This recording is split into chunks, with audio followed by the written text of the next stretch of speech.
လောကကြီးကစိတ်ပြည့်ပွဲဖြစ်ပြီး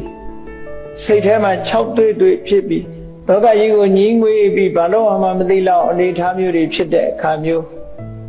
မြတ်စွာဘုရားရဲ့ဂုဏ်တော်တွေကိုဆင်ញင်ပွားများလိုက်လို့ရှင်စိတ်အားတွေလန်းဆန်းပြီးတော့ပြန်တက်ကြွလာ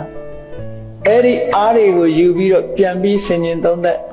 ဝိပဿနာထပ်ပြီးတော့ရှုတဲ့အခါမှာဉာဏ်စွမ်းတွေပိုထက်လာတဲ့ဒီလိုနည်းစနစ်တွေရှိတယ်ပေါ့တရားတရားတွေတိုးပွားလာအောင်လုပ်ပြီးတော့ပေးကြရတဲ့ထဲမှာဘုရားရဲ့ဂုဏ်တော်တွေမကြာခဏဆင်ញင်ပြီးကိုယ့်ကိုအားပေးတာဆင်းရဲဒုက္ခရောက်တဲ့အခါမှာလည်းမြတ်စွာဘုရားရဲ့ဂုဏ်တွေကိုဆင်ញင်ပြီးတော့ကိုယ့်ရဲ့ဒုက္ခကိုချိတ်မိတ်ပြီးတော့ခံစားကြအဲ့လိုမဟုတ်လို့ရှိရင်ကာယကဒုက္ခခံစားနေရတဲ့အချိန်မှာစေတသိကဒုက္ခလို့ခေါ်တဲ့မကျေနပ်မှုတွေစိတ်တူမှုတွေ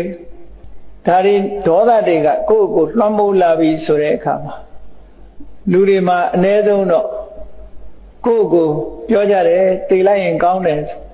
တကယ်တော့မသိချင်မှမဟုတ်ပါဘူးเนาะသို့တော့ဒုက္ခမခံနိုင်တဲ့အခါအဲ့ဒါမျိုးဖြစ်တယ်အဲ့လိုသိလိုက်ရင်ကောင်းမယ်လို့တွေးနေမဲ့အစားဒီလိုဒုက္ခတွေလွတ်မြောက်အောင်မြတ်စွာဘုရားကဟောတာပါလား